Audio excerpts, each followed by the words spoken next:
Seja muito bem-vindo a mais um encontro com a Palavra. Já estamos chegando ao final do Novo Testamento. Hoje iniciaremos o estudo das Epístolas de Pedro.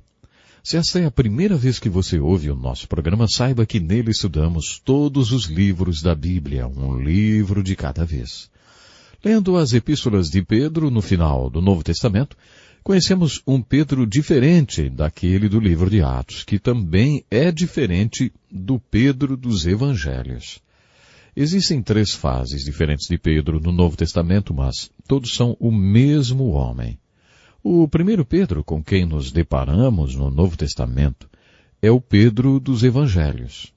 Quando ele conheceu Jesus, seu nome era Simão. Quando o irmão de Pedro, André, o apresentou para Jesus, Jesus lhe disse: Ei, Simão, eu tenho um apelido para você. Vou chamá-lo de Cefas, que significa uma pedra ou uma rocha e indica estabilidade. E se havia uma característica marcante naquele homem chamado Simão, não era a estabilidade, era a instabilidade. Ele era um homem instável. Mas Jesus disse: Vou chamar você de estável. Durante 3 anos, Jesus o chamou de pedra. Então, conforme lemos no livro de Atos, percebemos que Simão estava realmente se tornando um Pedro, uma rocha. O Pedro dos Evangelhos era espiritualmente meio esquizofrênico. Tinha seus altos e baixos, era impulsivo. Um dia estava bem, outro dia já estava muito mal. É fácil nós nos identificarmos com o Pedro dos Evangelhos porque ele é muito humano. Fica fácil nos relacionarmos com ele também. Pedro estava sempre dizendo ao Senhor o que fazer. Jesus e Pedro travaram diálogos muito interessantes. Observe como Jesus às vezes o chamava de Pedro e às vezes de Simão. Basicamente, quando Pedro fazia alguma coisa errada, Jesus o chamava de Simão. E quando fazia alguma coisa certa, de Pedro. Jesus persistiu no nome de Pedro para confirmá-lo como Pedro. Em outras palavras, Jesus chamou Simão instável de rocha até que ele se tornou uma rocha e um grande líder da Igreja de Cristo. Aprendemos muito com os diálogos entre Jesus e Pedro, que são relatados nos Evangelhos. Por exemplo, quando André apresentou Jesus a Pedro, estava óbvio que Jesus queria transformar aquele homem que mal pescava peixe em pescador de homens. Mas como conseguir isso em 3 anos? A resposta está no Evangelho de Lucas, capítulo 5, no diálogo entre Pedro e Jesus, quando ele encheu o barco de Pedro de peixes e disse: Não tenha medo, de agora em diante você será pescador de homens. Jesus estava dizendo a Pedro: Pedro, lembre-se que você não é o pescador, eu sou o pescador e eu estou com você. Você não consegue pescar peixe, mas eu consigo e estou com você. Eu estou com você no barco, Pedro. Você não consegue pescar nem peixe nem homens, mas comigo no barco e o seu querer vai se transformar no meu querer. Jesus tinha que explicar estes segredos espirituais para Pedro, porque um dia Pedro olharia para trás, para tudo que tinha feito e diria: Eu não fiz, mas ele fez porque ele estava comigo. Um dos diálogos mais fascinantes entre Jesus e Pedro está registrado no Evangelho de Lucas capítulo 22, versículos de 21 a 34, por ocasião da última ceia, quando Jesus disse a Pedro: Simão, Simão, Satanás pediu vocês para peneirá-los como trigo, mas eu orarei por você para que sua fé não desfaleça, e quando você se converter, fortaleça os seus irmãos. Mas Pedro respondeu: Estou pronto para ir contigo para a prisão e para a morte. E aí Jesus respondeu a Pedro: Eu lhe digo, Pedro, que antes que o galo cante hoje, 3 vezes você negará que me conhece. Uma das razões para esse diálogo é intrigante e é a palavra converter. O que Jesus quis dizer? Simão, Simão, Satanás pediu vocês para peneirá-los como trigo, mas eu orarei por você para que sua fé não desfaleça. E quando você se converter, fortaleça os seus irmãos. Essa declaração levanta 2 questões. O que é conversão? E quando Pedro se converteu? Então, o que significa se converter? Literalmente significa virar de cabeça para baixo. Quando Pedro teve essa experiência, Bom, ele ficou com Jesus durante 3 anos e agora estava num lugar reservado na última ceia, fazendo um tipo de encerramento oficial daquele seminário de 3 anos, junto com os outros apóstolos, e Jesus diz para ele: "E quando você se converter, fortaleça os seus irmãos." A conversão acontece para cada um de uma maneira. Para alguns leva apenas minutos, para outros leva anos. Eu fiquei em treinamento durante a faculdade, o seminário e o estágio como pastor assistente.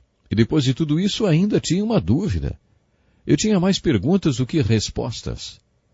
E junto com o meu pastor, mentor, eu estudava 1 João em grego durante horas, toda terça-feira. Sabe, você vai ver o resultado disso em breve, quando estudarmos as epístolas de João. 1 João é a epístola da certeza. E depois de estudar durante 1 ano e ter feito todas aquelas perguntas, o meu pastor escreveu um livro sobre 1 João e fez a seguinte dedicatória no exemplar que deu para mim. Ele escreveu: Dick, Satanás pediu você para peneirá-lo como trigo, mas eu orei por você, para que sua fé não retrocedesse. E agora você se converteu, então fortaleça seus irmãos. Essas palavras penetraram no meu coração. Agora que você se converteu, estava escrito lá. Hoje, olhando para trás, eu entendo que foi exatamente naquela época que eu me converti. Você percebe? É possível que uma pessoa esteja na igreja, seja líder da igreja, seja até pastor e ainda assim não seja convertida. E você, hein, que me ouve agora, já se converteu? O que você acha que é a conversão? Certamente não é passar a frequentar a igreja, não é ir lá na frente num culto de evangelismo. Conversão é a experiência de ser virado de cabeça para baixo. Conversão é ter a vida revolucionada. Você já experimentou esse tipo de conversão? Quando Pedro se converteu, se compararmos a vida de Pedro com a vida de Moisés, entenderemos melhor o que é conversão. Já falei para vocês que Moisés aprendeu 3 lições. Que era ninguém, que ele era alguém, e que o nosso Deus, pode fazer com alguém que aprendeu que é ninguém grandes coisas. Moisés precisou de 40 anos para aprender isso. Podemos dizer que Pedro também aprendeu estas 3 lições, mas ele não precisou de 40 anos. Pedro aprendeu que era ninguém. E quanto tempo ele precisou para aprender que era ninguém? Depois de estudar os 3 Pedros, cheguei à seguinte conclusão. Do dia em que Pedro conheceu Jesus e Jesus o chamou de pedra, até o dia em que ele saiu e chorou amargamente, ele aprendeu que era ninguém. Jesus tinha dito que antes mesmo que aquela noite terminasse e o galo cantasse, Pedro o negaria 3 vezes. E aconteceu exatamente como o Senhor falou. Lucas deu um toque bem humano quando narrou este fato e contou que no exato momento em que Pedro negou o Senhor pela 3ª vez e o galo cantou, Jesus estava sendo interrogado na casa do sumo sacerdote. Já tinha sido espancado e tinha uma coroa de espinhos na cabeça. Imagine como ele estava. Lucas conta que naquele momento Jesus olhou diretamente para Pedro. Imediatamente Pedro saiu e chorou amargamente. Eu creio que naquele momento Pedro aprendeu que era ninguém sem Cristo. A primeira bem-aventurança é: bem-aventurados os pobres de espírito. O que isso significa? Bom, significa bem-aventurados aqueles que sabem que são ninguém. Quando Pedro saiu e chorou amargamente, ele aprendeu essa lição. Depois de sua ressurreição, Jesus apareceu para seu irmão de sangue, Tiago, que só se converteu depois que viu Jesus ressurreto. O Senhor também apareceu para os 12 apóstolos 2 vezes e para 500 pessoas de uma vez. Ele também apareceu para Pedro. Lemos sobre esta aparição no capítulo 21 do Evangelho de João. Foi nesta ocasião que Jesus perguntou: Simão, filho de João, você me ama mais do que estes? Jesus usou a palavra ágape para amor, um tipo de amor que se entrega totalmente. Quando Pedro respondeu para Jesus, ele usou a palavra grega filéu, que significa amor de amigo. Sim, Senhor, tu sabes que eu te amo. Desta vez Pedro não se gabou como fez por ocasião da última ceia, quando disse na frente de todos os outros apóstolos que jamais negaria Jesus e que iria até com ele para a cruz. Agora Pedro estava quebrantado. Diante da resposta filéu de Pedro, Jesus respondeu: cuide dos meus cordeiros. Era como se Jesus dissesse: quero alguém como você que sabe o que é cair e errar para alimentar minhas ovelhas. Depois que Pedro confessa a sua fraqueza, o Senhor disse: cuide dos meus cordeiros. Depois o Senhor perguntou pela segunda vez: Simão, filho de João, você me ama? Novamente Jesus usou a palavra ágape e Pedro respondeu dizendo: sim, o Senhor sabe que eu te filéu, ou seja, eu te amo como um amigo. E Jesus disse: pastorei as minhas ovelhas, Pedro. Esta palavra pastorei em grego significa aconselhe. Jesus estava dizendo: quero alguém que saiba o que é errar para pastorear as minhas ovelhas. Na terceira vez Jesus fez a pergunta não usando mais a palavra ágape, mas a palavra filéu. Foi como se ele dissesse: Pedro, você me filéu? Você me ama como a um amigo? Nesse momento Pedro se quebrantou e disse: Senhor, tu sabes todas as coisas e sabes que eu te amo. Ele disse: o Senhor sabe que eu te amo como amigo. Novamente o Senhor disse a Pedro: cuide das minhas ovelhas. Creio nesta hora, sabe que Pedro aprendeu que ele era alguém. Quando Jesus apareceu para Pedro depois da sua ressurreição e o convenceu que apesar dele ter caído e errado, ele era qualificado para pastorear e cuidar das suas ovelhas, ele aprendeu que era alguém. Na verdade, creio que nesta conversa Jesus disse a Pedro: você errou, e porque você errou, está qualificado para cuidar e pastorear minhas ovelhas. Desta forma, quando o Senhor apareceu para Pedro, ele aprendeu que era alguém. Depois do dia do Pentecostes, quando desceu poder sobre Pedro, ele e todo mundo descobriram a terceira lição que Moisés aprendeu. O que Deus pode fazer com alguém que aprendeu que é ninguém? Quando observamos o diálogo entre Jesus e Pedro, concluímos que a conversão desse apóstolo se estendeu por toda a sua vida. Quando observamos que o Pedro dos Evangelhos é diferente do Pedro do livro de Atos, perguntamos: o que Jesus estava tentando comunicar a Pedro em cada fase do período de 3 anos que eles passaram juntos? Por exemplo, você se lembra o que aconteceu quando Jesus lavou os pés dos apóstolos por ocasião da última ceia e começou a lavar os pés de Pedro? Pedro perguntou: Senhor, vais lavar os meus pés? Apesar da resposta ser óbvia, Jesus respondeu pacientemente: você não compreende agora o que eu estou lhe fazendo, mais tarde, porém, você entenderá. Essas palavras de Jesus foram muito profundas. Estavam acontecendo muitas coisas na vida de Pedro naquele momento. Talvez Pedro estivesse assustado. Ele negou a Jesus 3 vezes antes daquela noite acabar. Isso mostra a confusão espiritual que devia estar acontecendo no coração de Pedro. Jesus lhe disse: você não compreende agora o que eu estou lhe fazendo, mais tarde, porém, você entenderá. Depois que o Senhor disse isso a Pedro, Pedro lhe disse: não, você não vai lavar o meu pé, nunca, não lavarás os meus pés. E o Senhor disse a Pedro: se eu não os lavar, Pedro, você não terá parte comigo. Através destas palavras, Jesus quis dizer que não podemos ter uma comunhão contínua com Ele sem que haja purificação. Mas Pedro continuou o diálogo e disse: então, Senhor, não apenas os meus pés, mas também lave as minhas mãos e a minha cabeça, lave-me por completo. Pacientemente, mais uma vez o Senhor explicou: quem já se banhou, Pedro, precisa apenas lavar os pés. Todo o seu corpo está limpo. Vocês estão limpos, mas nem todos. Baseados nesta metáfora, poderíamos dizer que Pedro já era convertido. Ele já tinha tomado banho. Portanto, a conversão dele já tinha acontecido. O que você acha, hein? Quando é que Pedro se converteu? De uma coisa temos certeza absoluta. Temos 3 Pedros diferentes no Novo Testamento. A vida espiritual de Pedro relatada nos Evangelhos era cheia de altos e baixos, mas no livro de Atos ele é uma pessoa muito diferente, sem tantos altos e baixos. Nessa fase a vida de Pedro não era mais uma montanha russa com dias lá em cima e outros lá embaixo. A vida espiritual de Pedro no livro de Atos era mais nos lugares altos. O Pedro do livro de Atos era um homem estável, sem tantas intempéries. Depois do Pentecostes, parece que Pedro não teve mais dias lá embaixo. A razão disso foi o próprio Pentecostes. O Pedro do livro de Atos era um Pedro que andava pelas ruas e se sua sombra passava por alguém doente, pois a pessoa era curada. O pobre, o doente, o aleijado ou aqueles que eram carregados, todos queriam estar por onde passasse a sombra de Pedro. E se acontecesse de sua sombra passar por eles, eles eram curados. Este era o Pedro do livro de Atos. Contei tudo isso para dizer uma coisa.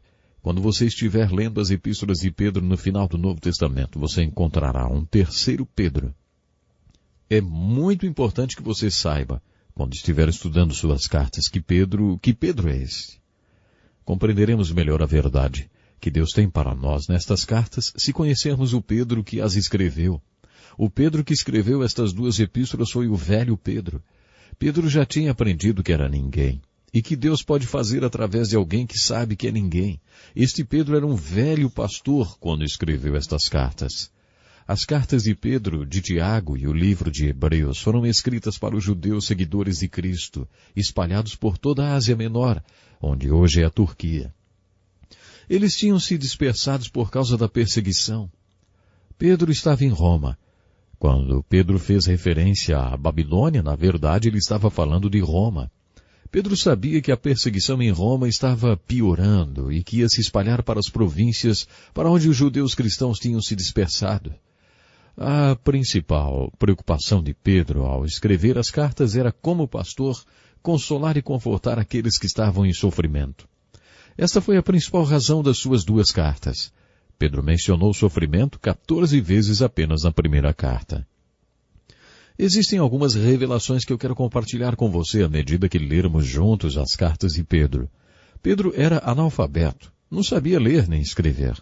É por isso que no final das suas cartas está escrito: com a ajuda de Silvano, a quem considero irmão fiel, eu lhes escrevi resumidamente. Ele não sabia escrever. Você sabe que quando escrevemos devemos fazê-lo de maneira lógica. Você escreve um parágrafo, depois volta para o que escreveu e relê, e depois, baseado no que você escreveu, acrescenta outro parágrafo. Aí você lê de novo e acrescenta outro parágrafo. Observamos isto no livro de Hebreus, na carta do apóstolo Paulo aos Romanos, por exemplo. Tentamos fazer o mesmo quando escrevemos uma carta. Procuramos escrever de maneira lógica e desenvolver nossa argumentação de maneira sistemática. Pedro não sabia fazer isso. Quando você estiver lendo as cartas de Pedro, lembre-se que ele não sabia escrever. Nelas você se depara com o velho pastor Pedro, talvez o maior que já existiu. De certa forma, Pedro pode ser considerado um dos homens mais bem instruídos que já viveu, porque ele passou 3 anos com Jesus. Não procure uma argumentação sistemática nas cartas de Pedro. Procure joias profundas e devocionais para a sua vida, que tratam da questão de conhecer Deus e Jesus Cristo. Às vezes Pedro pula de um assunto para outro e às vezes fala de verdades difíceis de serem compreendidas. No final de sua segunda carta, Pedro diz: nosso amado irmão Paulo lhes escreveu com a sabedoria que Deus lhe deu. Ele escreve da mesma forma em todas as suas cartas. Suas cartas contêm algumas coisas difíceis de serem entendidas, as quais os ignorantes e instáveis torcem, como também o fazem com as demais escrituras para a própria destruição deles. Interessante, hein? Uma vez ouvi um estudioso dizer que quando Pedro e Paulo se encontrarem no céu, Paulo vai querer tirar satisfações com Pedro, porque suas cartas também têm algumas coisas difíceis de se entender. Por exemplo, em 1 Pedro 3,19, Pedro fala sobre Jesus pregando aos espíritos em prisão. Martinho Lutero diz que ninguém sabe o que esta passagem realmente significa. Depois de escrever sobre uma questão difícil como esta, de repente, Pedro mudou de assunto e passou a falar sobre Noé e o dilúvio. Isso fez pensar no batismo e assim ele mudou outra vez de assunto para falar do batismo. Mas lembre-se que Pedro não estava simplesmente escrevendo, ele estava abrindo seu coração. Quando você estiver lendo as cartas de Pedro, procure identificar o tema delas que se refere a conhecer Deus através de Jesus Cristo. Você já conheceu alguma pessoa idosa e muito temente a Deus que só seja motivada a falar se o tema da conversa for conhecer a Deus? Na minha igreja tem um senhor assim. Toda vez que ele dirige uma reunião, ele vem com a mesma pergunta. Você conhece a Deus? Você conhece a Jesus? Para ele, conhecer a Deus é a solução para todos os problemas. Ele está sempre falando sobre conhecer a Deus. Você conhece a Deus em verdade? Você anda com Ele? Você conversa com Ele todos os dias? Esse senhor na minha igreja se parece o Pedro que encontramos nas epístolas de Pedro. Pedro tem absoluta convicção e fala sobre a importância de ter um bom relacionamento com Deus e uns com os outros. Além de observarmos a inspiração do Espírito Santo e identificarmos o tema central da carta, que é conhecer Deus através de Jesus Cristo, também observamos outros temas que surgem ligados a certas palavras-chave que são repetidas várias vezes. A palavra sofrimento, por exemplo, é mencionada 14 vezes na primeira carta de Pedro. A palavra graça também é muito usada porque é a força que deriva do nosso relacionamento com Deus. Pedro também gosta muito de usar a palavra viver. Pedro preocupava-se em viver Deus, viver Cristo, viver a palavra de Deus e viver a esperança dos crentes. Paulo foi o apóstolo da fé, João o apóstolo do amor, mas Pedro foi o apóstolo da esperança. Ele queria que seus leitores que estavam sofrendo tivessem esperança. Outra palavra que aparece bastante na carta de Pedro é a palavra precioso. Tudo era precioso para Pedro. Ele menciona 7 coisas preciosas em suas cartas. Enquanto você as lê, procure identificar estas 7 coisas tão preciosas. O Pedro dos Evangelhos provavelmente era um homem profano quando conheceu Jesus e a palavra precioso ainda não fazia parte do seu vocabulário. Talvez precioso fosse uma palavra que um velhinho usaria. O Pedro das Epístolas de Pedro é um velho pastor para quem Deus é precioso. A palavra de Deus é preciosa e salvação é muito preciosa. Deixe-me lhe perguntar algo. Você já é maduro na fé? Já aprendeu que sem Deus somos ninguém? Já aprendeu que precisamos de Deus todos os momentos da nossa existência? Este é um segredo espiritual que todos precisamos aprender. Precisamos de Deus. Sem Ele somos ninguém. Confesse a Deus que você é ninguém sem Ele e que se Ele não o capacitar, você não consegue fazer absolutamente nada. Depois você poderá aprender como Pedro aprendeu o que Deus pode fazer com alguém que aprendeu que é ninguém. O seu relacionamento com Deus é precioso? Leia estas 2 cartas de Pedro e peça a Deus que fale com você através destas cartas. Eu espero por você no próximo encontro com a palavra para continuarmos este estudo. Até lá, Deus lhe abençoe.